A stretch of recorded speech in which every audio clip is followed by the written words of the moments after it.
Hawkeyes perfect at home in conference play this season, 9-0, trying to finish off this late in style tonight. Basketball DTN, presented by Rocket Mortgage by Quicken Loans. The Hawkeyes playing host to a Boiler team that needs every win it can get as it tries to sneak into the NCAA tourney. Hi, everyone, and welcome to Carver Hawkeye. Dave Rebs and Sean Morris. Olivia Decker joins us in a bit.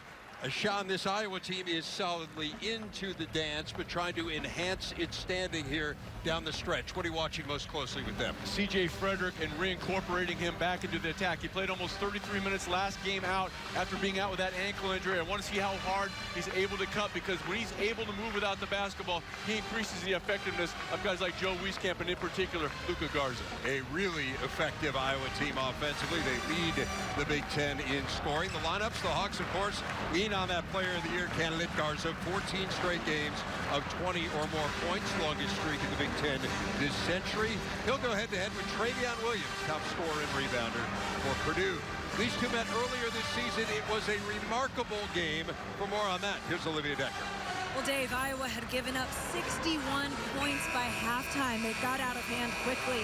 Today, Coach McCaffrey told us simply they didn't execute any of their game plan that night. They watched the tape back this week, of course. Coach pointing out how big man Luka Garza didn't have any defensive rebounds. That's one of their keys tonight, to limit Purdue second chance points. But on the other end of the court, it's pace and ball movement. But guys, maybe location is as important as anything. 9-0 in Big Ten play here at home. It is the Boilermakers who control the tap again, won by 36 when these two met.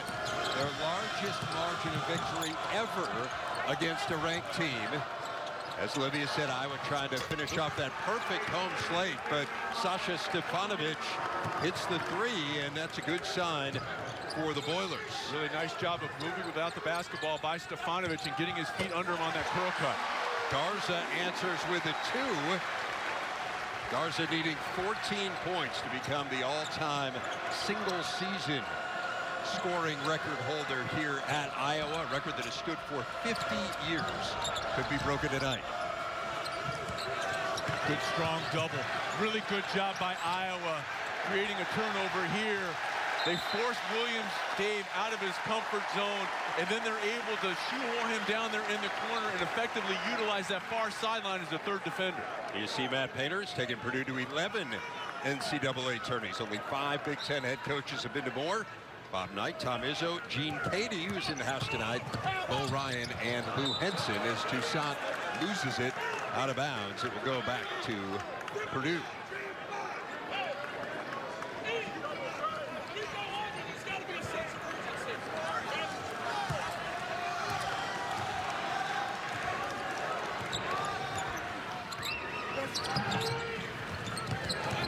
Try to get it inside, stolen away by the Hawkeyes.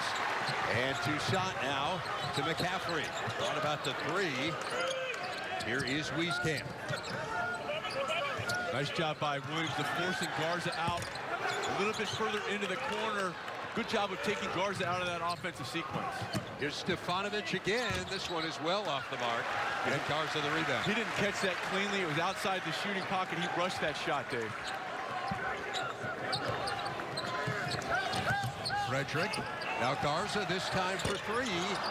Back of the rim and out. Nogel Eastern the board for Purdue. Stefanovic. Now Williams. He's got to take advantage of that. He had the double. He had Frederick on him. He has to take advantage of that mismatch, Dave. Toussaint stepping through.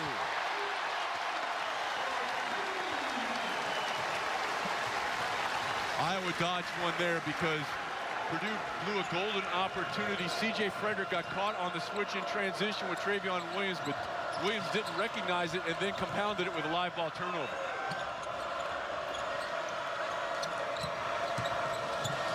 Williams, the turnaround over Garza that rims out. Offensive rebound, though, Boudreau, nicely done as he hits a cutting Hunter. Nice job by Boudreau of not panicking as he's shoehorned underneath the rim, and an even better job by Hunter of recognizing the precarious position Boudreau found himself in and cutting hard to the rim. Now Frederick. Defense there by Boudreau as he Cut off Wieskamp, and Wieskamp loses the ball. Second turnover for Iowa. Eastern the other way.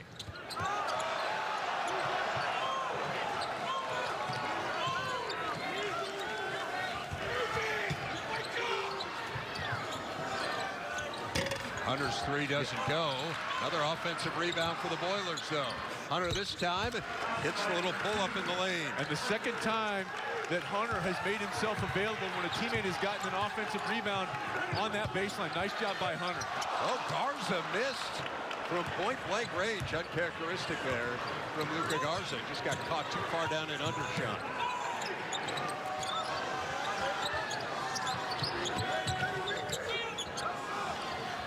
Whoa! Williams hits. He just gave Luka Garza a little bit of his own medicine. Took him into the short corner. That's not where you expect to see Travion Williams do his damage, but nice job of turning up and facing and seeing that the double team was not forthcoming. But Purdue does show the double team on Garza with Boudreaux. Nice job of forcing Garza to give it up. 6-0 run here for the Boilers. Garza trying to end that offensive foul. Nice sequence all the way around for Boudreaux. It started with the double team forcing Garza to give it up, and then he rotates over, and good job by Boudreaux of getting his feet set outside the restricted area. And even though there wasn't a ton of contact, once you lower the shoulders, Garza did there, especially when there's no traffic to block the vision of the official. Pretty easy call. You see Fran McCaffrey, his team, by virtue of the results tonight, can no longer be the #1 seed in the Big Ten tourney. They could be the 2 seed with the wins by Rutgers and Michigan State. They can guarantee themselves a double bye in next week's Big Ten tourney by winning out. Boudreaux off balance, gets his own board, knocked away from behind. Matt Harms, who's into the game though, puts it up and in. Well, the offensive glass has certainly been Purdue's friend here in the early going. If you are Iowa, you need to do a much better job of tidying up that end of the floor.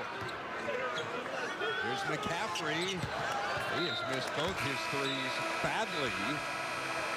And Purdue, which absolutely blitzed the Hawkeyes in West Lafayette with a 7-point lead early on here at Iowa City. Basketball on BTN is presented by Rocket Mortgage by Quicken Loans. Push button, get mortgage. And brought to you by Country Mart. Get more per gallon. Senior day here in Iowa City for 3 Hawkeye seniors, including Ryan Kriener. More on his story. Here's Olivia. Yeah, Dave, Ryan had a busload of 56 people coming tonight. That's a 5-hour drive from his hometown of Spirit Lake, Iowa. And, you know, he's had an interesting road in his college career. After his sophomore year, you know, he was a big-time recruit coming in, but teams try to get him to transfer, promising more playing time. He said, Iowa was my dream. I don't believe in quitting on your dream. Today, Coach McCaffrey said he wants to put him in position to have a great game tonight for that big crew that came to see him play. Grew up a huge Hawkeyes fan as Eric Hunter turns it over with the travel again from Spirit Lake, Iowa, which, as Olivia said, is not exactly around the corner, but there is the crew that made the journey from northwest Iowa up near the Minnesota border. Again, a huge busload to support Ryan Kriener, who has absolutely loved his time and has really emerged this year as a viable 6th Man of the Year candidate in the Big Ten. This is Kriener. He'll try a 3. That one rims out, and the rebound to Harms. Nice job by Harms of blocking out Garza there, and this is the end of the floor. Look, if you're Iowa, you need to corral defensive rebounds. They've already given up 4 second-chance opportunities, resulting in 6 points off those offensive rebounds for Purdue. Eastern had another one there momentarily, but it's stripped away by Toussaint, and so now Iowa coming the other way. Good help there by Harms. They tried to use that high ball, or the low ball screen by Garza, but nice job by Harms of hedging. Kriener to Garza. Double team, lost it, but it goes to Kriener. Had it blocked by Harms, and here comes Purdue the other way. Didn't need the dribble. That allowed the rotation over and the block shot. Now Boudreaux. That one doesn't go. And the rebound to Wieskamp. And that would have been one, Dave, I think would have been better suited to at least go inside and force Iowa to defend inside out. Just 1 of 5 behind the arc for Purdue. Again, they hit 19 in the first meeting. Here's Frederick for 3. Excellent job by Frederick of sliding over just enough to get in the peripheral vision of Garza. And Garza shows you an undervalued part of this game. He turned, faced the pressure, didn't panic, and delivered it right to Frederick. Now the crowd coming to life here in Iowa City, and a foul on Harms. Luka Garza is the conference's leading scorer, but watch what he does here. He turns, faces, and then you see that little move there by Frederick. That got him into the peripheral vision of Garza. Garza did a good job of not panicking, facing the defense, and delivering it right into the shooting pocket for Frederick. See the impressive numbers for Iowa. They are 6th in the nation in assists, also 6th in assist-to-turnover ratio. Connor McCaffrey actually leads the nation in that category individually. Almost at 5-1, which is absolutely remarkable. That's knocked away. Jihad Proctor. And Proctor shuffles it off to Hunter, the pull-up that goes. 6 early points for Eric Hunter. Good strong double team again by Wheeler, getting the ball out of Garza's hands.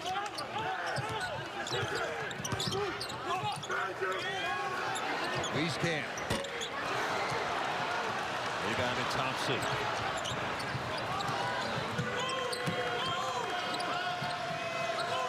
Now Proctor, a long 3 that goes. This is the value of having a couple of different types of bigs, Dave. They kind of started to wear down Williams at the beginning of the ball game with the physical play of Williams on Garza. Then you can switch it up with a little bit more finesse with Harms, and you can see it starting to pay a little bit of dividends on this end of the floor because Garza is having to work so hard on both ends.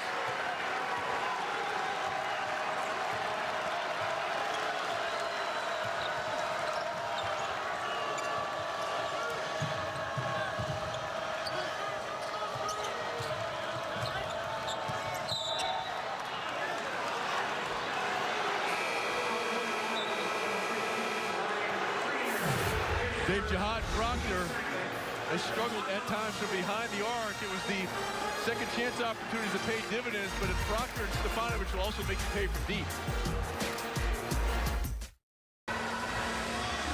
Back in Iowa City, Purdue by 7, looking for what would be a quad 1 win. Have 4 on the year. As you look at their resume, Mike DeCourcy has them out of the NCAA tournament right now.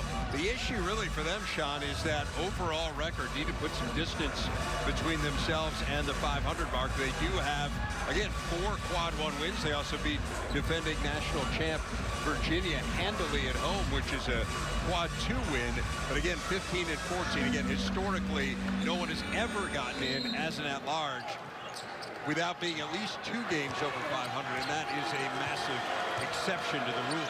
And this is a team in Purdue that really shows you the games in November matter as much as the games that are going on right now in March. And to that point, they let one slip away at home versus Texas, which certainly that win potentially would continue to look better and better. And then they let a road game at Marquette slip away, especially from the fouling. Those back-to-back games, especially as this season unfolds in the conference tournament, could come back to haunt them. Garza hitting inside. Third field goal for him and cuts it to a 5-point game. To me, the craziest thing about Purdue's season is they have their 3 largest wins ever by margin against ranked opponents this year. As Thompson misses out of the corner, those wins over Iowa, Michigan State, and Virginia. And think about how great this program has been through the years. As Kriener gets it to Wieskamp, and Wieskamp can't hit, and Williams the rebound. Think how great they've been through the years. I mean, no one's won more Big Ten championships than Purdue, 24 all time. Their 3 biggest wins by margin of victory ever against ranked teams, and it's in a year where they're a borderline NCAA tournament team. And to your point, I mean, Michigan State in particular, they just throttled the Spartans in West Lafayette. A basket by Williams gave him 4 points. He moves it back to a 7-point cushion. Now the corner. Bakari Evelyn wide open. Doesn't go. Garza the board. It'll go to the line. Dave, that's what makes Garza such a special player. Yes, the stats are there, but this is a flat-out effort play. He does not allow himself to get blocked out. Look, Williams kind of gave up on it. Garza did not. He did not hold that seal on Garza. He's coming from that foul line extended, and he'll go to the foul line as a result. Garza nails the free throw. 7 points for him. A Sunday on BTN. The Hawkeyes will wrap up the regular season with a tough road matchup against Illinois. It is a ranked battle on BTN. Big Ten basketball presented by Jeep. Sunday, 7 Eastern, BTN and the Fox Sports app. Garza hitting both free throws. Now 8 points for him. He has scored the last 6 for the Hawkeyes.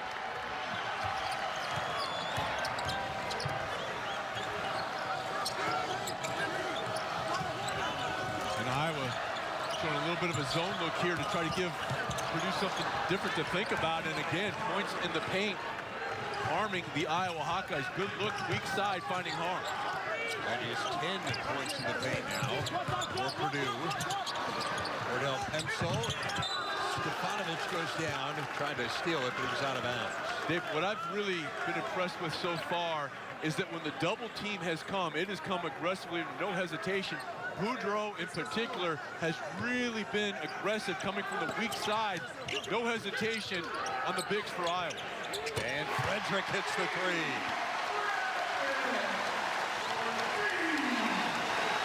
47% from behind the arc on the year, leading the conference in that particular area, but he's more than just a catch and shoot guy. I mentioned it at the top of the show, Dave. He cuts so hard, he creates opportunities for others as well.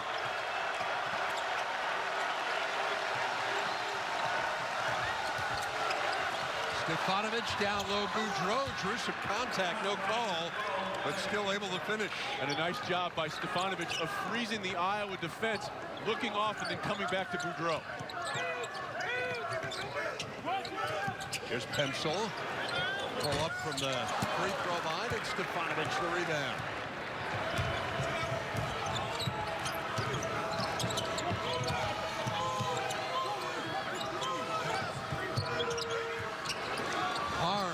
Got it up quickly and hits. And there's no way that pass should get through his own defense. That's just a breakdown because you have to have better ball pressure. That's the second time Stefanovic has been able to do that, and then had to go cross court. Somebody in a white jersey should be able to deflect that. Garza missed that one badly. Purdue shooting 55%. They've hit their last 4 field goal attempts. Arms has trouble with the catch. Doesn't get it to go, and Garza collects the board. That kind of came off the heel of his hand. He didn't catch that clean.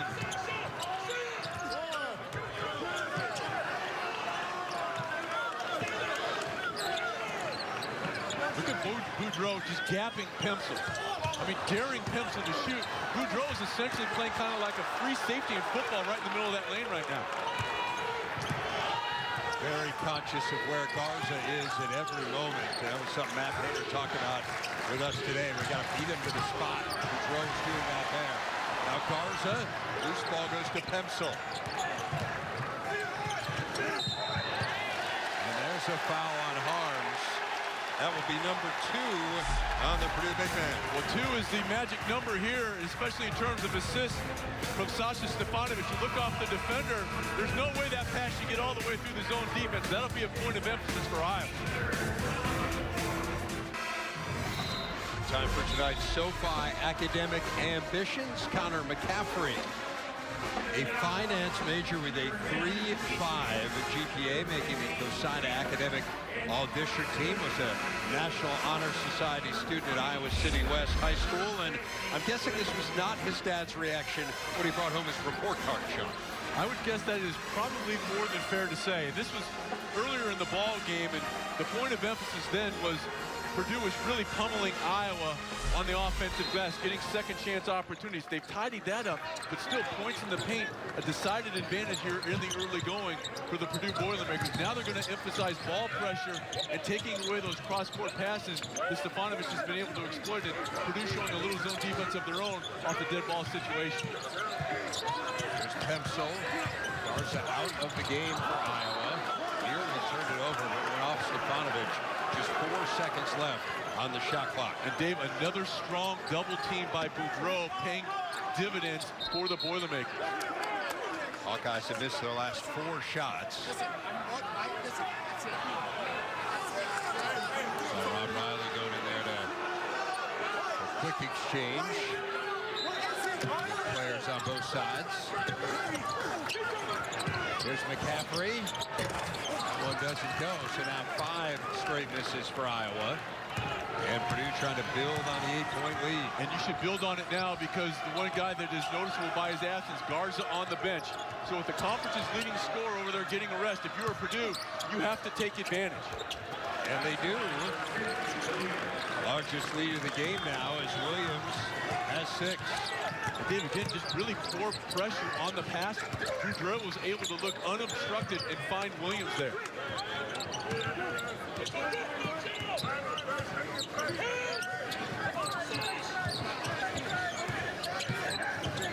Here's Greener. Shot clock under 10. Greener, the turnaround that goes. Big basket there for Iowa.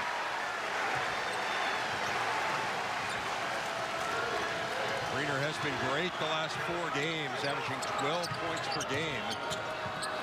This is his first 2 of this one. Stefanovic doesn't go. Rebound Boudreau, and he'll go to the line. Let's check in with Olivia. Well, Matt Painter was telling his guys in the huddle, be better against the zone. He said, Iowa's taking our opportunities and we're losing pockets of space. So don't be afraid to make a cut. You can't just sit there and hover. So look for Purdue to adjust to finish this half on the offensive side. Boudreau to the free throw line, nearly 83% on the year. And he hits that one. 3 points for him in this one. Former Ivy League Rookie of the Year, 2-time All-Ivy pick, who of course transferred from Dartmouth. Been really impactful on both ends of the floor. Hasn't necessarily shot the ball all that well, Dave, but already his 3rd offensive rebound, a couple of assists. And again, on the defensive end of the floor, he has done an outstanding job of coming strong, active, and hands high on the double teams on the Iowa bigs. And he hits both free throws. Guy who was inserted into the starting lineup 10 games ago. And Matt Painter just said he was our best guy in practice. We put him in there and has not given up that spot. You saw Garza back into the lineup for Iowa. Trying to establish post position here. McCaffrey. And that doesn't go. Dave, another good job by Boudreau of kind of goading McCaffrey in there. He was gapping to provide help on Garza, and McCaffrey kind of bid on that. That is 8 now for Travion Williams, and the lead out to a dozen. Wieskamp on the baseline, doesn't go. Garza back up, and he'll go back to the line. Another good job of rotating over by Boudreau, but because of the dribble drive, Boudreau had to come down and take away the baseline, and Garza had another clear path to the rim to clean up the mess. Look, because Boudreau had to rotate over, Williams kind of got caught napping and didn't put a body on Garza, but pretty good job defensively by Boudreau rotating down. That's only 5 rebounds for Garza. Remember, when they played in that first game, Garza remarkably had 1 rebound the entire game. Certainly uncharacteristic, but so was the shooting of Purdue in that ball game. When you go 19 of 34, stats kind of lead you to believe there's not going to be a whole lot of misses you can retrieve. That's true.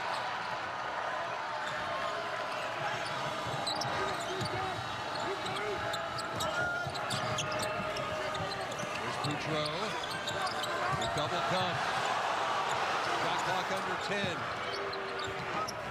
Travion Williams rims out. Eastern, another offensive rebound. Hunter not there. Williams goes out of bounds. And it will stay with Purdue. Coming up at the Halfway State Farm halftime report by Paul and Tim Miles. Standing by in our Chicago studio to break this one down, as well as more on the big win for Rutgers earlier tonight. A win that I feel like may have solidified the NCAA tournament for them. And Fred McCaffrey's been teed up, and he is absolutely beside himself.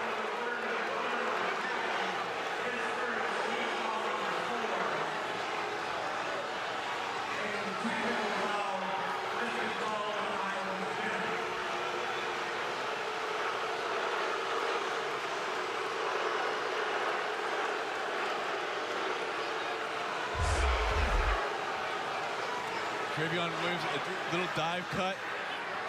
They get the shooting foul on Williams. And yes, he's directing his ire at the officials. But Dave, you know what he's also doing? He's also directing that. That's an indirect challenge to his players. Because in the last sequence, you saw a lot of guys in white jerseys reaching for the basketball while the visitors were going after it with two hands. As Hunter hits both of the free throws, and we'll see whether or not that is a bit of a wake-up call here for the Hawks. And now they'll pick up where play ceased, so Travion Williams will now go to the line to shoot the initial foul. Not necessarily an area of strength for Williams, as he is right around 47% from the charity stripe.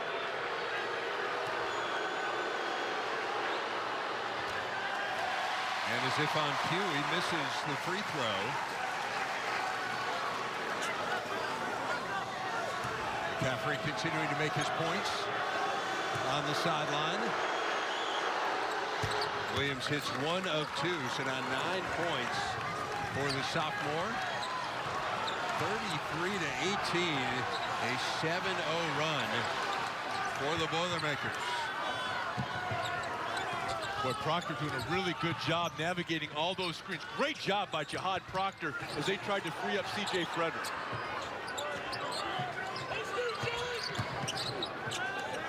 McCaffrey will try yet another three, and this one goes. McCaffrey now 1 of 5 behind the arc. First points of the night for him.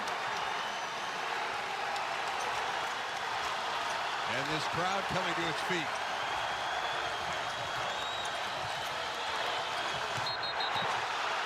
And a travel by Williams. You mentioned Connor McCaffrey has struggled from behind the arc. He's coming off a game where he only took 2 and made both of the threes.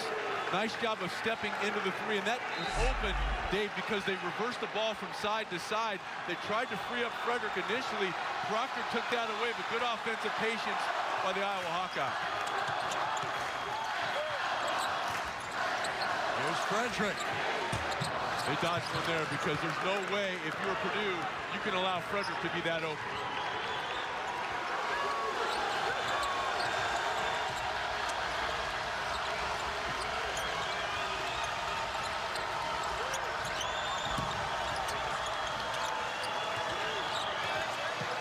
Hunter with the shot clock at 10. Hunter for 3. Rims out. Battle for the board. And here comes Toussaint. Nearly lost it and had double dribble. Turned it over. Purdue needing every win it can get to enhance that tourney resume. Up by 12. Welcome back. No one is happier to be at Carver Hawkeye Arena than team manager Luke Slavens, because he almost died here at a Sunday practice in January. He has Brugada syndrome, which affects it within his heart, and it's never stopped him before from high school sports or physical activity, but he was simply rebounding for some teammates when he got pale, dizzy, lightheaded. Joe Wieskamp told him to sit down and called over athletic trainer Brad Floyd. Luke actually stopped his heart beating for 2 minutes. He remembers being in a dream, driving in the backseat of his family car when his dad turned around and told him to wake up. Well, he woke up refreshed, calm, even tried to get back to practice, but the staff obviously then took him to the hospital. They saved his life with their emergency protocol. He told me before the game, it has put everything in perspective. He's happy to be here tonight. Amazing story, Olivia, as you saw Boudreau throw down the dunk. Obviously delighted to have Luke with us. I know he wishes the score were a little different. Purdue up by 14 shot. And it's been the offensive end of the floor, certainly scoring, but the willingness to pound the offensive glass. Going into that sequence, Purdue had retrieved over half of their misses, and they had more offensive rebounds than Iowa had defensive rebounds, and that's just been kind of the tone that was set early on by Boudreau and others. That 8-7 march in there. Wow. As Eastern hits the pull-up. Hey, when everyone's getting involved, everyone is getting involved. Nogel Eastern, kind of a hesitant shooter to say the least, but he caught that confidently and knocked it down from the elbow. A 16-point lead for the Boilermakers, and Iowa really has had no answers in this one, as Purdue has led for 16 and a half minutes, and Travion Williams been a big part of the reason why. Well, played very well last time out for the Boilermakers in the win over Indiana with 19 points and 8 boards, 5 on the offensive end, but showing a little versatility stepping out here. Good use of the hesitation dribble. They're worried about giving it up to Stefanovic, and that's just way too easy.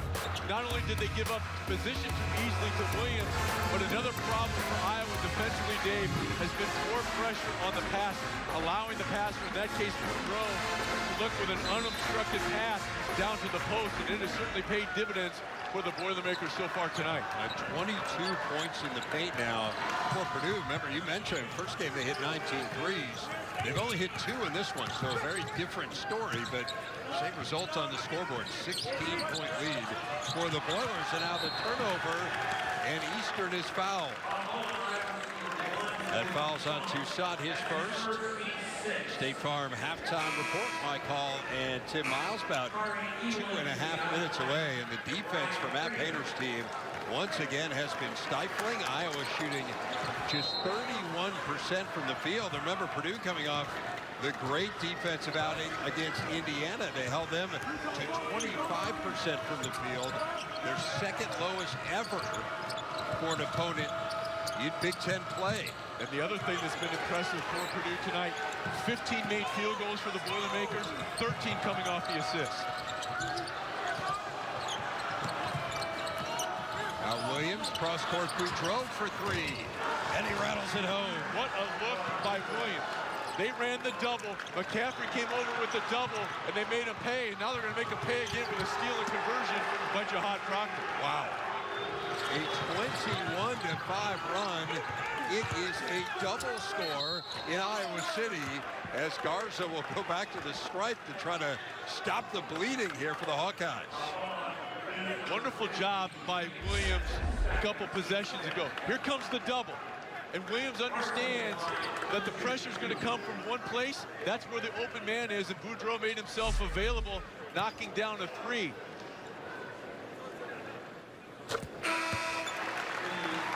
Garza hitting the free throw now, 9 points for him. That was the second foul on Travion Williams, so very little has gone wrong for Purdue, but I suppose to a certain extent that's a problem for the Boilers. They'll probably sit him at least for the rest of this half.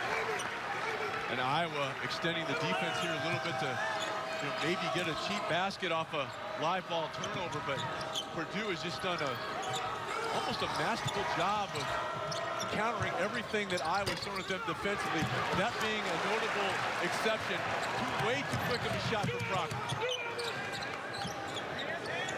McCaffrey thought about it way too long.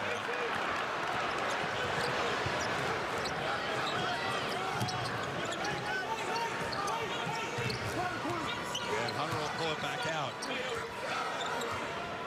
What a half for Purdue. Trying to pick up its 5th quad 1 win of the year.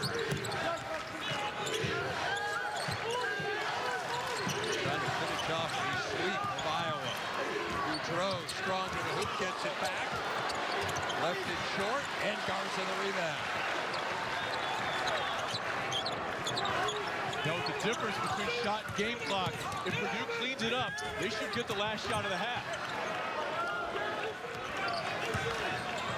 It looked like Iowa kind of played the 2-for-1 here. And Purdue takes a timeout. 19-point lead for Matt Painter's team Saturday on BTN. The Boilermakers will close out the regular season against the Rutgers Scarlet Knights Then it is Penn State and Northwestern. Big Ten basketball presented by Jeep, Saturday on BTN and the Fox Sports app. And we're talking about it briefly before the Fran McCaffrey technical, but what a huge win for Rutgers earlier tonight. I know they'd love to get a road victory, but man, I think Rutgers played their way into the tournament tonight, if there was any doubt, by picking up a win over a top 10 team in Maryland. And what a response by Rutgers.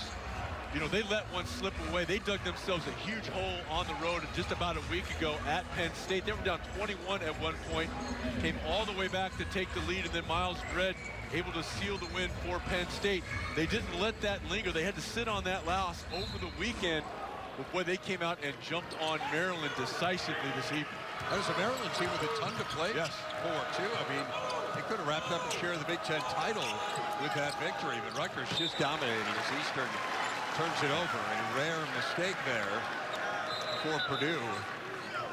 Matt Painter's team has played a virtually flawless first half, but the coach not pleased with that possession. I like it because Mojelle Eastern said, "That's my fault," and Painter said, "Who else is it?" I understand it's your fault. You threw it to Herky. See if Iowa can get a little momentum into the locker room here. Again, trying to stay perfect at home in conference play, but they're going to have a massive hill to climb. Garza double teamed, and he is fouled. And I tell you what, Dave, I mean, Iowa caught a break here because Crow came over. He was the primary defender. Now look where that arm is by Garza. That's up there pretty high. They missed that. The double team comes over. Iowa very fortunate that it wasn't going the other way. And Purdue fortunate that that is only 6 fouls. So Iowa not shooting. And now Wheeler and McCaffrey are drawing a little bit. And to your point about that only being 6 fouls, if you're Purdue, you need to be cognizant of that and not give a foul on a dribble drive with the shot clock under 4. Wieskamp got it. First 2 points of the game for Joe Wieskamp. But his team heads into the locker room down by 17. It is the 3rd time this year they've trailed at home at the half. One of them was the game they lost here to DePaul. The other was a game against Illinois that they came back and won. But again, a 17-point advantage for Purdue. Let's go to Olivia, who is with Matt Painter. Thanks, Dave. Coach, you just seem to have Iowa's number. What has your squad continued from that last meeting? Well, just, you know, trying to move the basketball and get some good looks, try to get the ball inside, try to attack their interior guys to the best of our ability, but also just move the basketball. Just try to get them in 2-on-1 situations after rotations and things of that nature.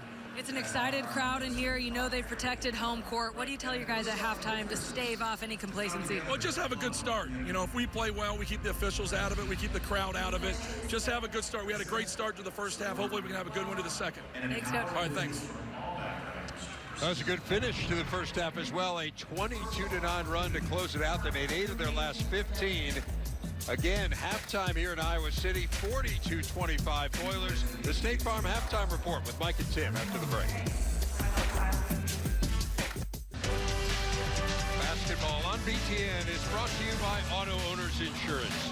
For all your home, auto, business, and life insurance needs. And by Country Mart. Get more per gallon. Back in Iowa City, where the Hawkeyes put up their fewest first half points of the season. 42-25 lead for Purdue. At the break, Dave Refs and Sean Morris back with you. It's a game the Boilers have led by as many as 21. Just complete domination, Sean. Especially on the offensive glass, Dave. This is a team in Purdue that came in retrieving 34% of their misses. Second in the conference in that category, and they have far surpassed that tonight, getting half of their missed shots, and it's led to points in the paint, 24-8 advantage to the Boilermakers, and Evan Boudreau has done a wonderful job, 9 points, 8 boards, 4 on the offensive glass. This has also been a very unselfish performance all the way around for the Purdue Boilermakers. 17 made field goals for Purdue in the first half, 14 coming via the assist. Interestingly, Ryan Kriener getting the second half start here for Iowa. Garza tries to start him off with a three. Boudreau fighting for the board and a held ball.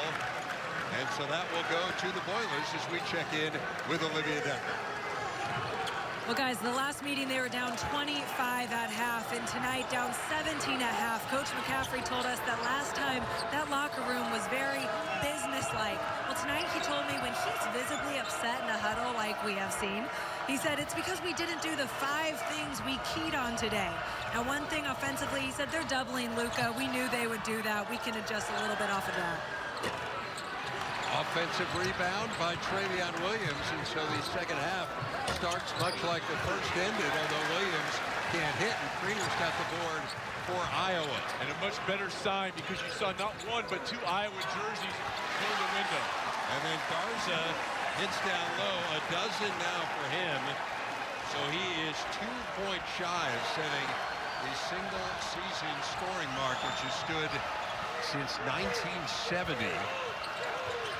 His team back within 15. Nice cut. Really nice cut by Hunter. Excellent job by Hunter of coming off shoulder to shoulder and then drawing the contact. Good job of moving without the basketball. It's just enough of a rub, and then he utilizes the screen properly, Dave. He doesn't allow enough space for the defender to get through there, hence the contact. There's the second foul on Connor McCaffrey. A little bit of a zone defense look again. They just have to be more active with their hands. Boudreau's turnaround well off the mark. And now Frederick back out there for Iowa after starting the second half on the bench. Wieskamp. And a foul on the Boilers. That is on Travion Williams. That is number 3 on him. That's big because he has been such a force inside. 9 points, 4 boards, very efficient. Now he has turned the ball over. That's a tough break for Williams because it looked from our angle that that might have just been a flat-out walk by Wieskamp. You saw Matt Painter saying no way to the officials. He likely responded away. Again, good, strong double team by Boudreau. Leads to an opportunity in the open floor. And Hunter unable to convert. Goes out of bounds off of Kriener, and it'll be Purdue's ball. Dave, the double team has paid dividends because it has been assertive and aggressive. Boudreau again coming from the weak side allows the deflection. Now they don't score, but they do retain possession. Eastern.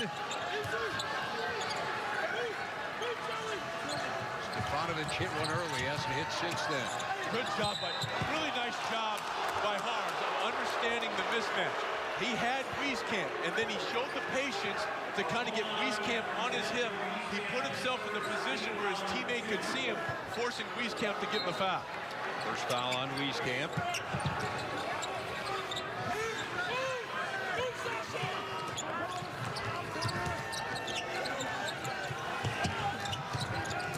And that one goes right off of Harms' hands. Harms wasn't ready. That was a pretty good look by Hunter, although might have had a little bit too much mustard on it. Here's Kriener.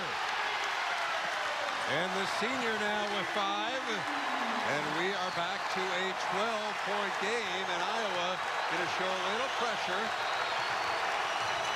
Eastern turns it over.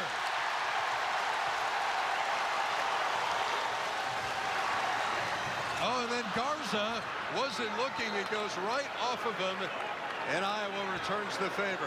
Now, Dave, Iowa, you can tell it was a point of emphasis. They have really ratcheted up the defensive pressure. If you are Purdue, you have an opportunity, if you show some patience, to utilize that pressure and exertion against Iowa. They're overplaying everything. A good, strong cut and a backdoor may be open for Purdue because Iowa has really ratcheted up the defensive intensity. Out of the corner, Boudreau. What a big shot. And Boudreau into double figures now with a dozen. Kriener. Strong take, doesn't go. Garza is fouled going after the board. And that's one where even though the initial offering with the dribble drive didn't score, it put Purdue in a scramble situation. And when it forces Boudreau to come over and help, that allows then the path to the rim for Garza. If they're able to contain that dribble drive, chances are Boudreau is going to have the opportunity to put a body on Garza. Garza now with 13. Later tonight on BTN, The Big Show delivers highlights, post-game interviews, expert analysis, all the news and notes from around the conference. Don't miss The Big Show tonight, 11:30 Eastern on BTN and the Fox Sports app. And that is the record we were talking about. Luka Garza now 700 points. He passes a mark that had stood for 50 years. And now a foul in the front court on the Boilermakers. It is on Matt Harms, and that is 3 on him. So 3 on Harms, 3 on Williams. The big guys in foul trouble now for the Boilers. And you know what? Harms can complain all he wants. That was a foul. He got caught playing post offense from the shoulders up rather than from the waist down on Garza. Here is Garza. Nearly knocked away. Down low, Kriener, and he is fouled.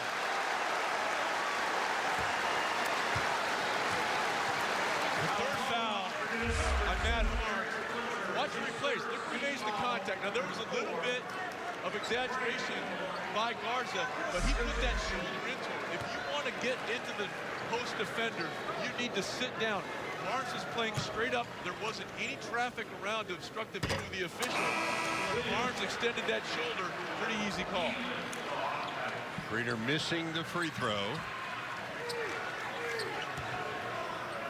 We told you about it in the first half, but the senior from Spirit Lake, Iowa, a bus of 56 friends and family made the drive to watch him on his senior night. There you see them holding up those number 15s in support of Kriener. 6 points for him. Back to a 12-point game. The near steal by Wieskamp. And this pressure is definitely starting to get to the Boilers. Only have 3 seconds to get it across your shot. So if you are Boudreau, somebody has to come and help out. And they do not get it.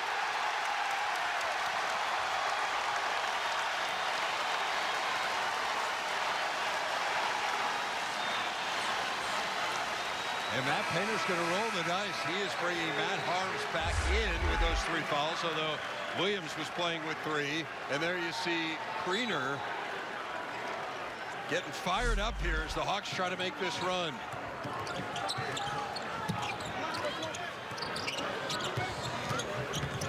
Evelyn. Kriener. Here's Frederick. Does not go. And the rebound to Boudreau. Frederick pulled that string on that one, Dave. He didn't extend the follow-through as you're accustomed to seeing from a guy that shoots 47%. He kind of pulled the string on it, left it long. That allowed the run-out opportunity for the Boilermakers, but Iowa trying to climb back in. Ryan Kriener on his senior night, able to step into a 3, trying to get his team going after they dug themselves an early hole.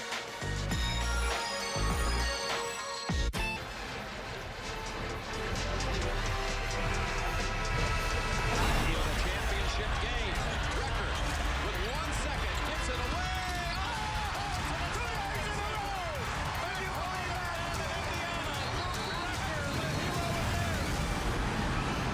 14 teams, 1 home. BTN, the exclusive home for the first 10 games of the 2020 Big Ten Men's Basketball Tournament presented by SoFi. Coverage begins next week, March 11th on BTN and the Fox Sports app. Luke Recker was great in 2002. Consecutive days he hit game-winning shots against Wisconsin and Indiana. That team lost in the title game to Ohio State. You saw the banner for the NIT that season for the Hawks. They were the 9 seed in the Big Ten tourney. A block by Kriener. And here's Frederick the other way. Kriener for 3. Left it short. Pretty good job by Boudreau of battling Garza down there.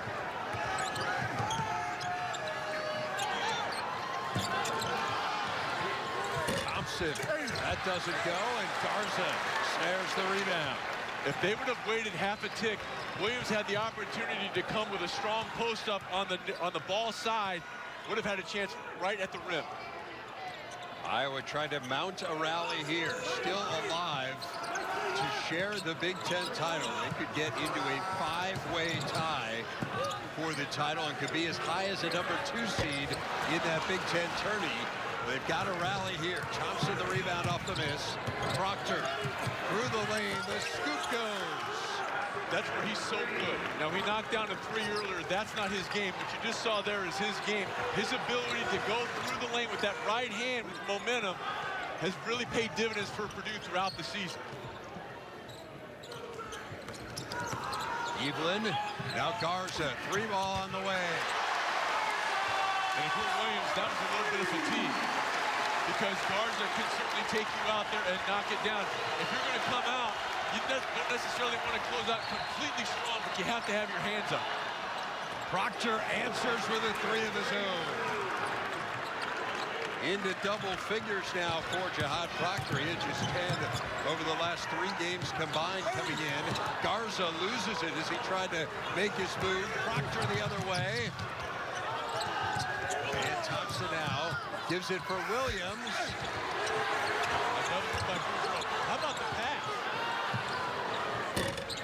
Does not go there for Hunter, and here comes Iowa the other way. I thought Williams could have. Garza trying to track down his own rebound, but he stepped out of bounds. Jihad Proctor put together a little mini 5-0 run after it looked like Iowa had completely regained the momentum. Very difficult conversion, ability to get the shoulder past the initial defender, keep his eye on the rim, and then a catch and release, excellent rotation by Proctor as he kind of stemmed the tide that Iowa had been able to mount offensively. There you see the numbers for Proctor. Started the year with 9 straight double-figure games. Just 6 since then, including tonight. Proctor's wide open in the corner. Good job by Evelyn of finding him. This is Proctor. Got Garza on him. Now Wheeler left open. That one doesn't go. Battle for the board. And it's a foul on Iowa, as Purdue continues to crash hard on the offensive end shot. And a couple of possessions they'd allowed themselves to be blocked out. That was not the case there. Good utilization of the misdirection dribble, then you kick it back to Wheeler. But even though he's playing a guard position, you have to put a body on Eastman, and his effort pays dividends on the inbounds play. First 2 for Wheeler. Back out to a 16-point lead. And Wheeler had done his job. He came over strong with the double team, but the ball was already down around the knees of Garza. You've done your job with a strong, aggressive double team. No need to bail him out with the reach. That is 3 on Wheeler. Already told you about Williams and Harms, both in foul trouble for Purdue with 3 apiece. Get it into McCaffrey. The lead has been as big as 21. Purdue has led virtually from the get-go. Frederick blocked by Harms. And Harms able to keep it alive.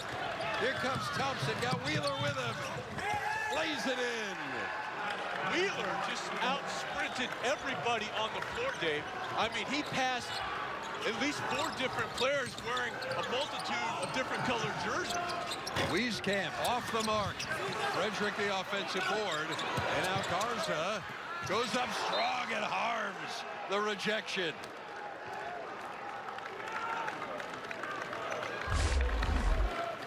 Nice job by Thompson of forcing the drive into the help of Harms, who paid dividends with the block and kept it in bounds. Really good job by Harms of hustling and, most importantly, tracking it down. And now Proctor called for the foul out top. That is the first on Jihad Proctor. That is 16 fouls on Purdue, so it's about 8 minutes in, and Iowa's going to shoot the rest of the way, Sean. And that's good news for Iowa, because this is a team, very good from the foul line at about 74% overall. as a team in the conference in that particular area. Garza double team. Evelyn scoops it in. I like what Evelyn did there.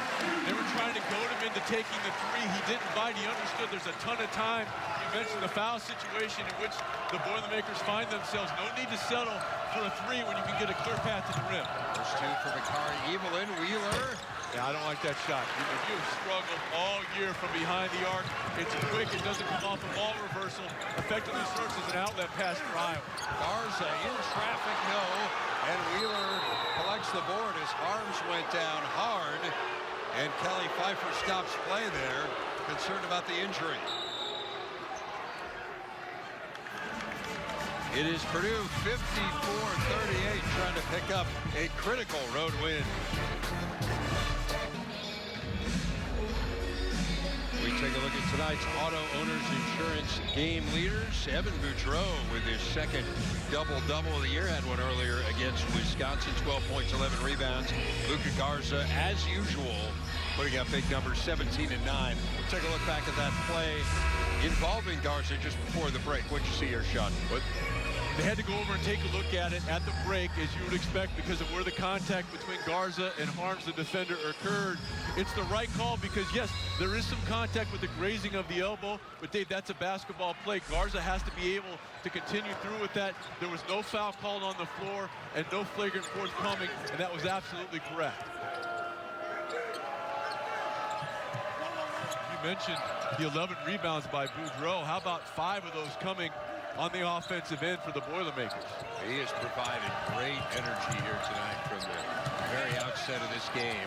Proctor weaving his way in. Williams, the offensive board, at it, swatted away. And here comes Wieskamp for the Hawkeyes.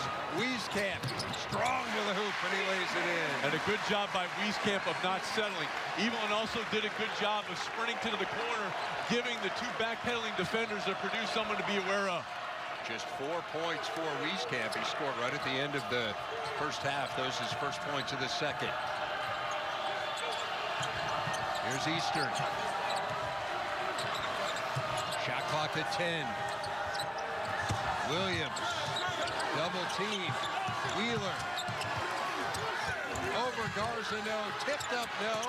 And Wheeler the offensive board. Thompson is fouled by Wieskamp.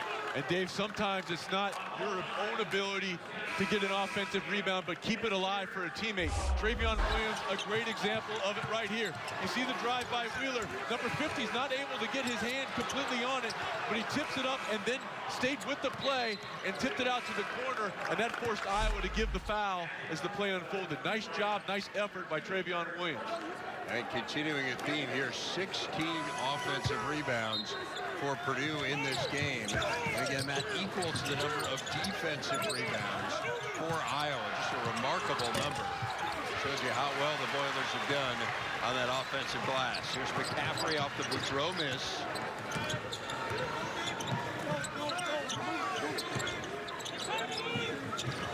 And Iowa's in the bonus. Continue to drive the ball, David. There's still a lot of time. Evelyn. They're not going to count the basket. Yeah, I think they must have gotten an illegal screen. It is on Kriener. That is number 3 on him. You see there's agreement in the disagreement from the Hawkeye side. Both Kriener and McCaffrey shaking their heads. And the reason they waved off that 3 for the folks at home who may be questioning, the foul occurred before the shot left the hand of the shooter, Makari Evelyn. Shot breaking the pressure. Stefanovic hits the 3.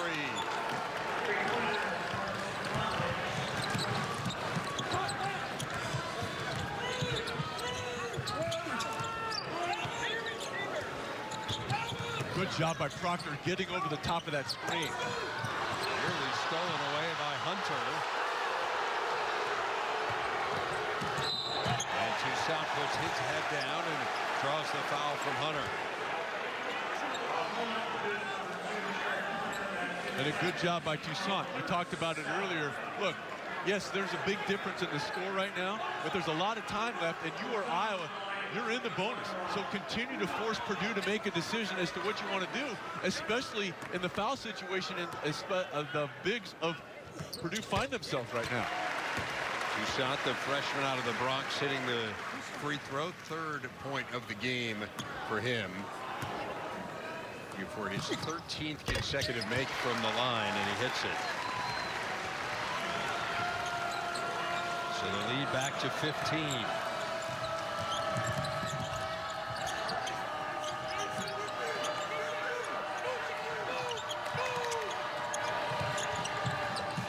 Proctor, now Williams. Williams spinning in on Garza, left it short, and Garza collects the rebound. Good job by Garza of not allowing Williams to get that shoulder completely into his chest. Another double-double for Garza as a blocking foul is called on Stefanovic. That is the 15th double-double of the season for Luka Garza. First foul on Stefanovic.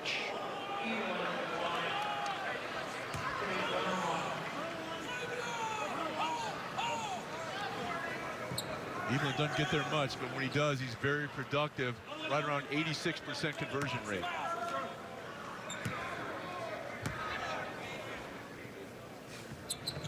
And he hits the free throw. Kari Evelyn among those being honored tonight. The grad transfer, the first at Iowa under Fran McCaffery. He's played at both Nebraska and Valparaiso, in addition to Iowa in his college career. And Evelyn hits both free throws, so now we're back down to 13. And Iowa, again, really ratcheting up the defensive intensity, and that should send Purdue, I believe that's the 7th common foul on the Hawkeyes as well. But the point I was going to make, Dave, is the fact that Iowa's really trying to ratchet up the defensive pressure, especially now with Harms coming into the ball game. He has the ability to step out away from the basket, unlike Williams. That could provide the opportunities this unfolds here for Purdue to really use this defensive pressure against Iowa. A strong backdoor cut off a fake coming out to the three-point line might be available. First point of the second half for Eric Hunter. Coming up, stick around. The Big Ten basketball postgame fueled by Speedway. Press conferences, interviews, expert analysis coming up immediately after the game on BTN and the Fox Sports app. As Hunter moves into double figures for the 18th time this year, 6th time in the last 9 games, and the lead back out to 15. Another good, strong double team by Boudreau. Really good job by Boudreau. Here's Garza in on Harms, who falls down, no call, and Garza hits the jumper. 19 points for Luka Garza, closing in on his 15th straight 20-point game.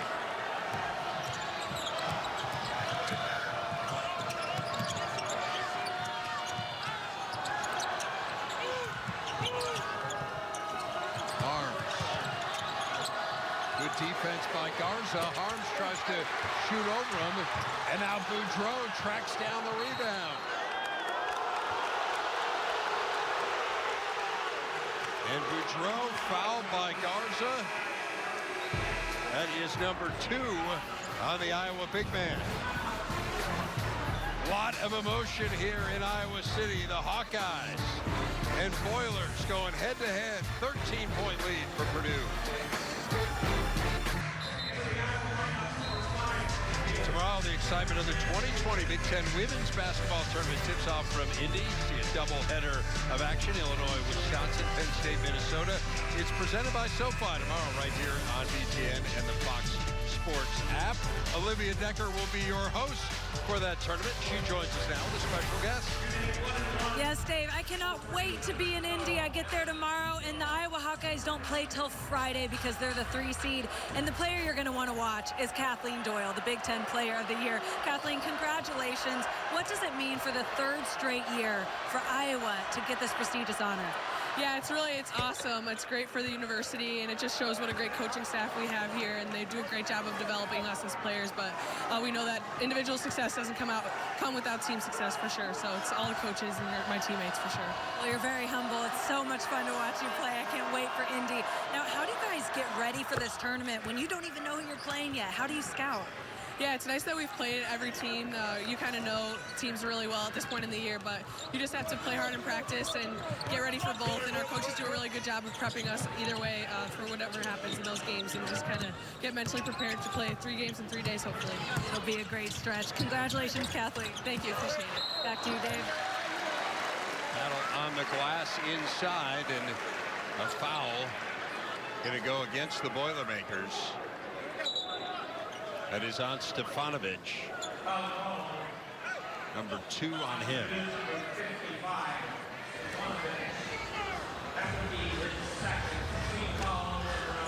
They may be looking Yeah, at I think they're looking. Yeah, I think they're looking at hook and hold. Exactly. That's what I was just going to say. So they are at the monitor checking that out, and the team's huddle here. Interesting to hear from Kathleen Doyle there. Again, Iowa's kind of had the market cornered on that women's player of the year. And of course, a lot of speculation about whether or not Luca Garza will end up as the men's player of the year in the Big Ten. Amazingly, they have not had a men's player of the year since Sam Williams, 1968. So we take a look at this play again. You see Stefanovic hooked up there with Wieskamp. What do you think, Sean? This might be a better angle here. Then you lost sight of it. There was some tie up there. Now, the other thing that they'll have to keep an eye on, depending on what angle they have there, Dave, is sometimes if you come over the top, it's an old trick. Since I'm an old guy, I'm familiar with this trick.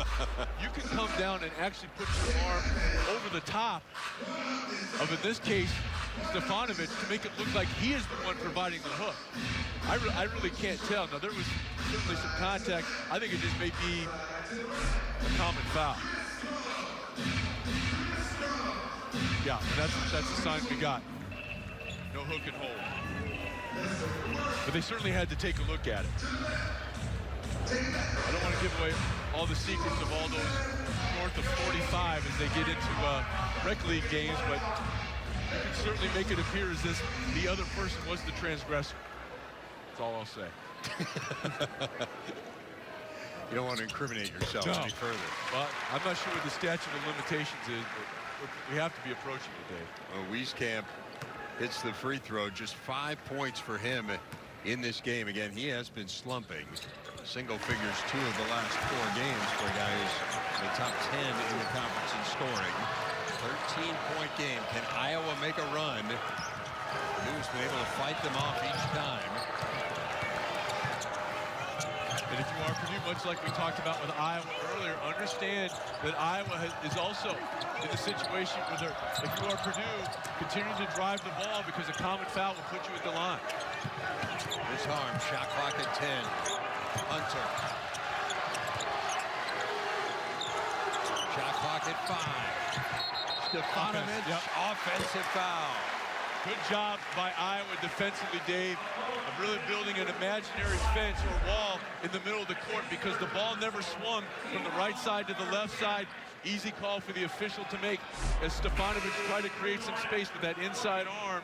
Made contact and come the other way, but Iowa did a very good job of not allowing a ball reversal in that particular sequence. A couple quick ones there on Stefanovic, and now with 3, he takes a seat. Eastern back in for Purdue. Greener. Garza and Harms really fighting for position down low. Wieskamp. Greener for 3. Back heeling out. Boudreau tracks down another rebound. And even though Boudreau wasn't right on top of Greener, he came out with both hands high, and that gave Greener something to shoot over.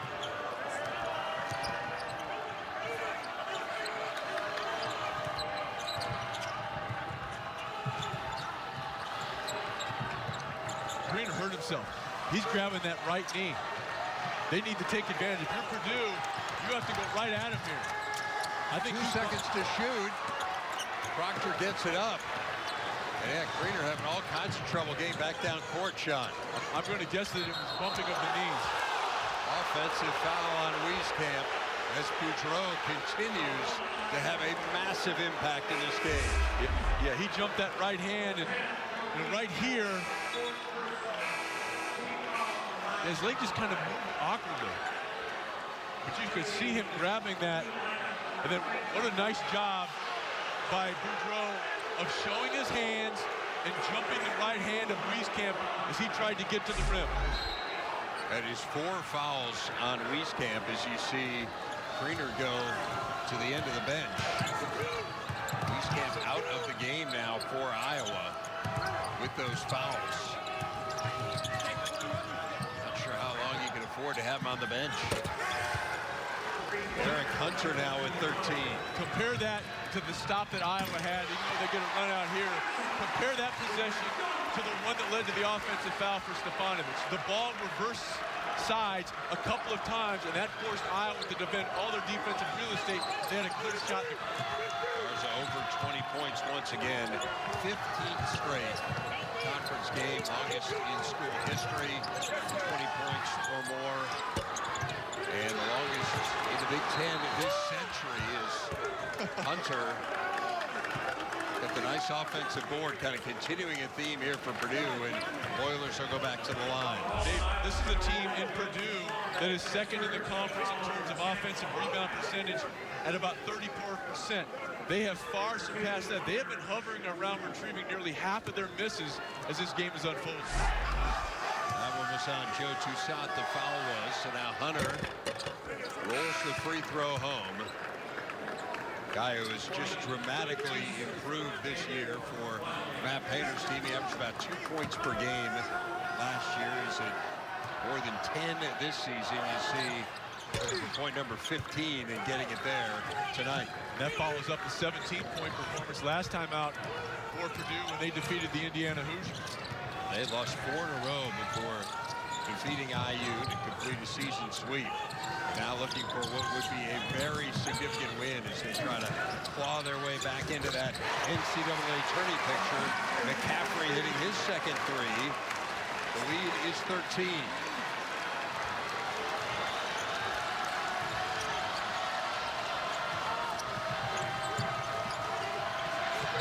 Good job by Evelyn. Really good job by Evelyn. Evelyn arguing it went off of Hunter. Take another look at it here. This is not reviewable because of where we are in the game. But I think Evelyn's right. I think he has a point, but to your point, Dave, if this were at the 2-minute or under part of the ball game, they could go and review that, but that is not the case. So Purdue catching a break there.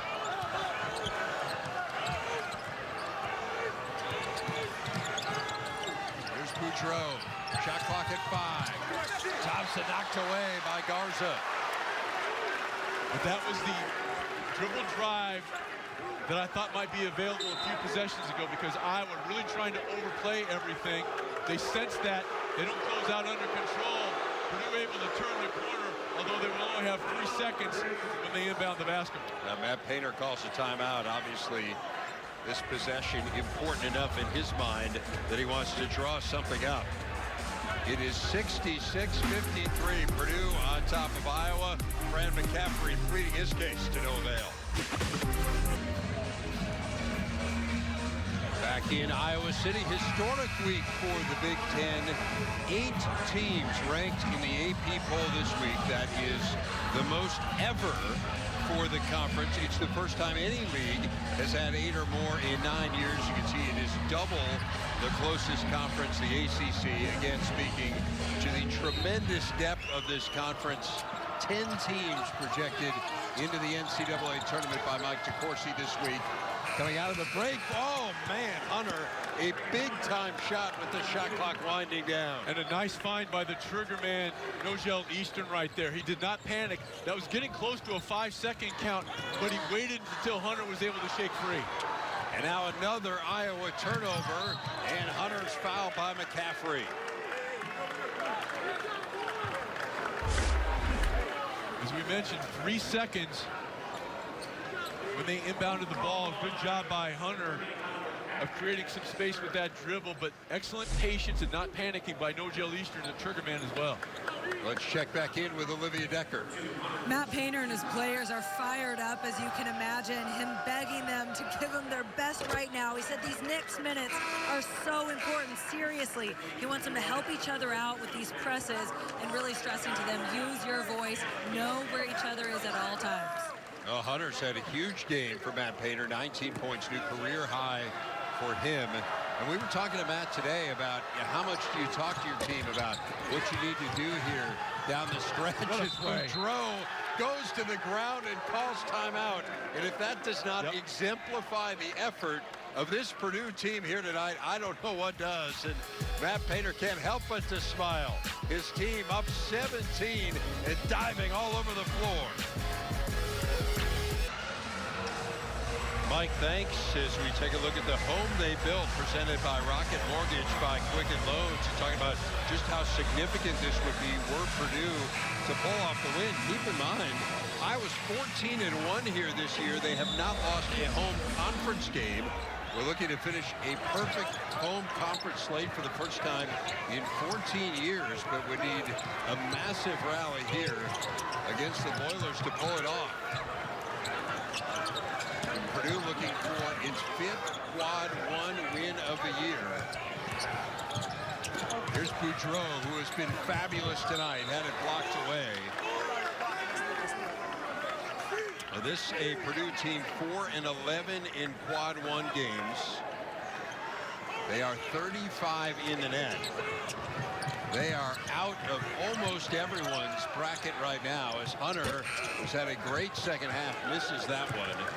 You look at the bracket matrix, they're in only 10 of the 119 brackets that are up there, but a win here would be enormous, Sean. And give them momentum returning home to Mackey Arena against the team in Rutgers, is also coming off a really impressive win at home versus the Maryland Terrapins. That would be a quad 2 win for them. This would be a quad 1 win tonight. So definitely chances to enhance that resume. And I agree with Tim Miles. They just need to accumulate wins. They need to get some distance between themselves and that 500 mark. And a good recipe for doing that is retrieving more than half of your misses on the offensive end of the floor, as Purdue has been able to do tonight, dominating second chance points as a result. Arms misses that one, and Iowa able to corral it. Here comes Evelyn.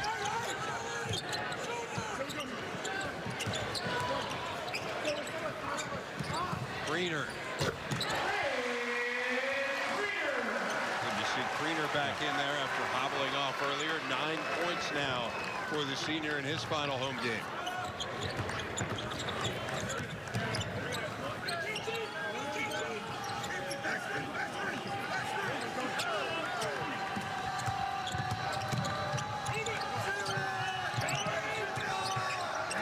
Patient. Boudreau gets his man in the air and loses the ball.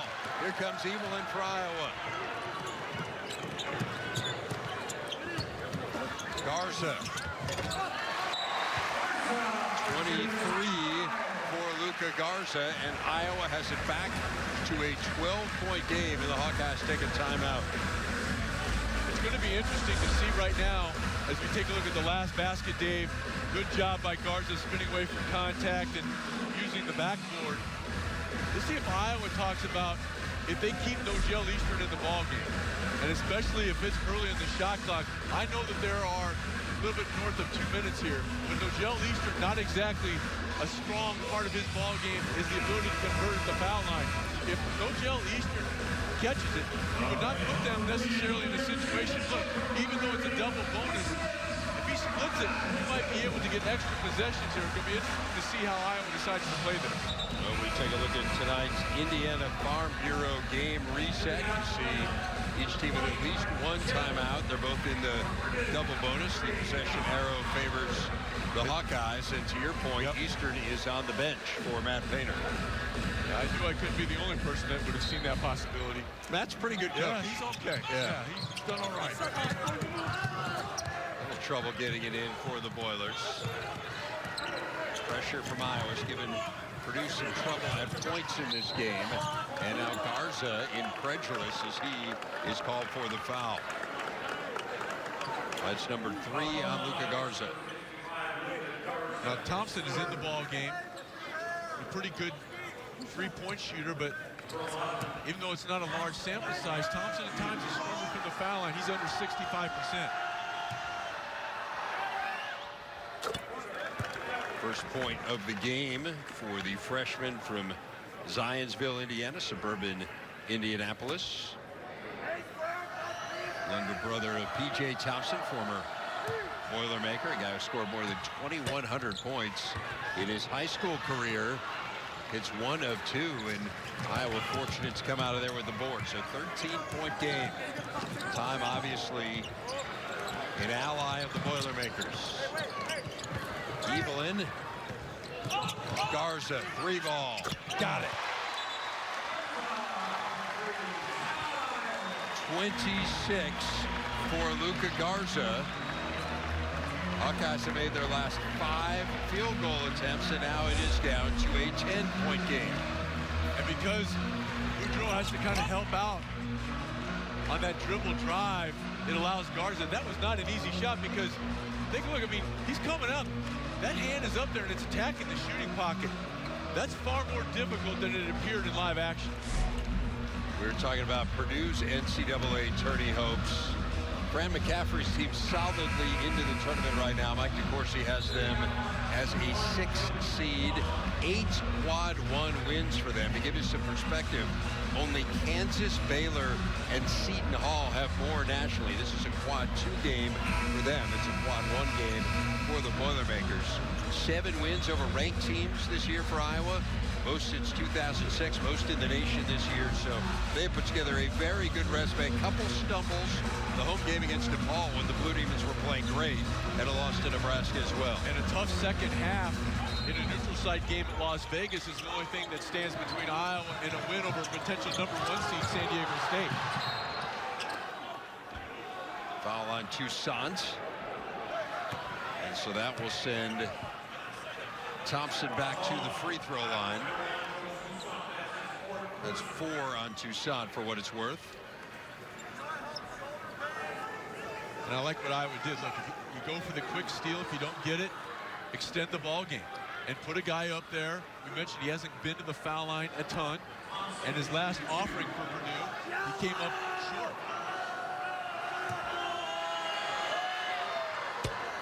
Thompson hits the free throw, much to the delight of that man, our friend, former colleague Gene Cady. Had a chance to visit with him in the hotel last night. Doing great, has had a ton of fun following the Boilermakers. Was very tight with Matt Painter, who he chose to be the coach in waiting, and Matt had an apprentice year with Gene Cady before Coach Cady stepped down, but such a great guy, and again, our colleague in the early years of the Big Ten Network, and great to see him doing well, enjoying his life in Myrtle Beach, and enjoying watching Big Ten hoops. As nice a guy as you're going to ever encounter, contrary to what the casual fan might think. Yes. His sideline demeanor, and you can tell that the pupil learned something from the mentor in terms of substitution patterns. Because Thompson knocked down the free throws, he had a situational substitution, bringing in a really elite defender in Nogel Eastern. Now they'll flip that as they come back the other way, because Nogel Eastern, we talked about it earlier, struggles from the foul line. They don't want to provide that as an option for Iowa. Frederick hits the free throw, 7 points. There you see Eastern taking a seat on the bench.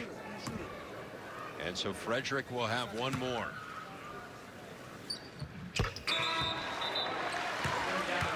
Seven points now.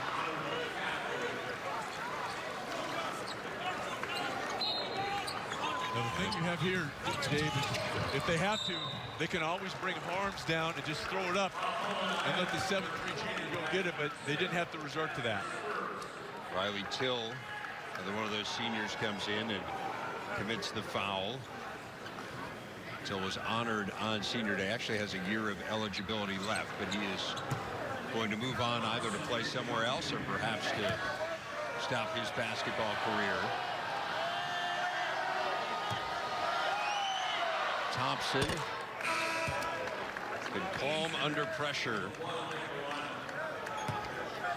4 points for him.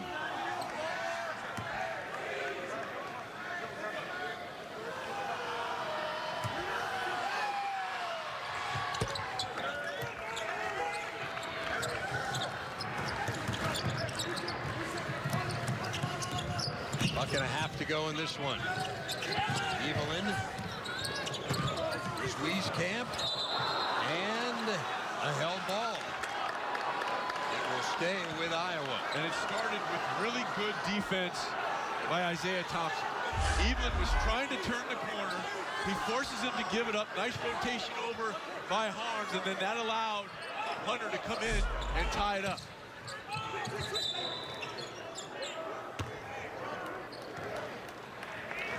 Foul on Eastern. That is the first on Nogel. That's now Wieskamp to the free throw line to shoot two. The sophomore from Muscatine, Iowa, one of the best free throw shooters in the Big Ten. Yeah, at 85%. Few, if any, you would want on the line more if you're Iowa in this situation.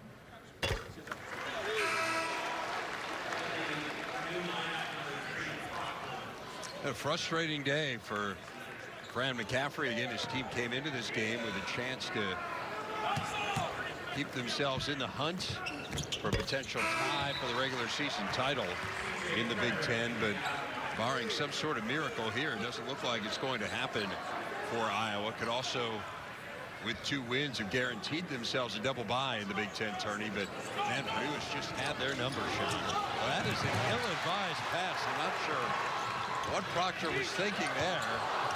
The air ball, and Purdue dodges the bullet as Proctor comes out of there with it, and now a foul on Iowa. But man, that was a bad idea by John Proctor. We will put it kindly. This was an ill-advised pass, and that's putting it mildly. Because if you're going to throw it, and you're going to go for that gamble, if you're going to miss long, Dave, and make it go down to the other end of the floor, and then even if Boudreau's not able to corral it, if he puts a hand on it, it will start the clock. But what it did is it effectively served as kind of a half-court outlet pass to Iowa to start their attack, and Purdue very fortunate that it didn't cost them. Proctor now with 11 points. He's into double figures. As we told you earlier, for the 15th time, the transfer from High Point.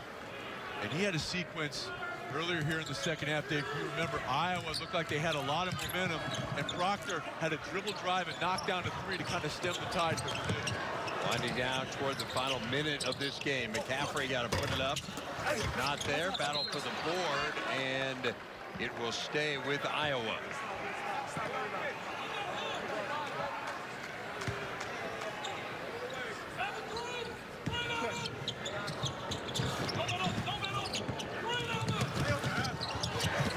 Garza to Till. Back out to Frederick. To get one up there. Evelyn. Not there. And Harms going over the back.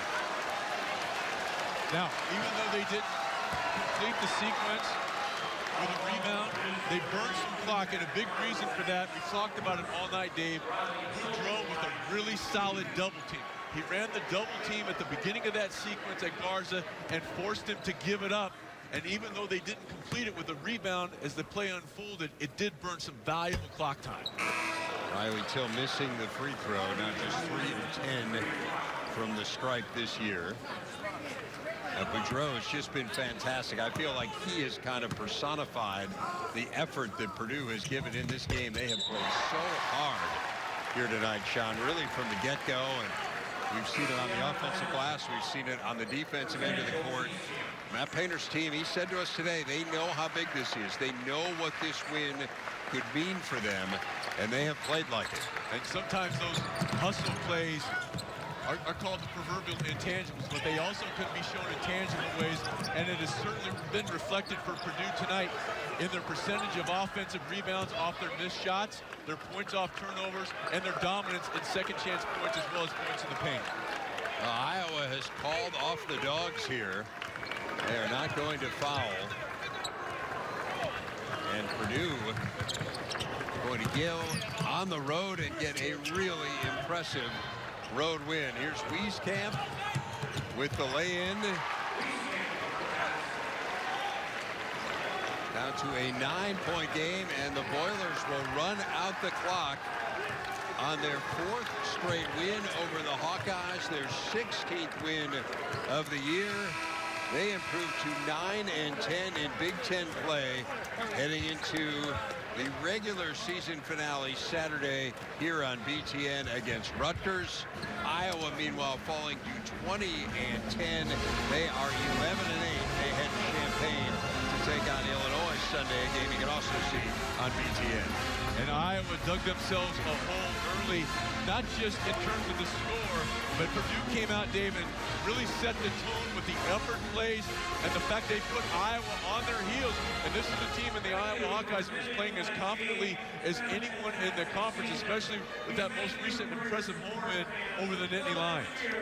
So Iowa loses out on any opportunity for a first-place tie in the Big Ten. You see them below that yellow line. Of course, that first yellow line is the double buys in the Big Ten tournament, which starts a week from tomorrow.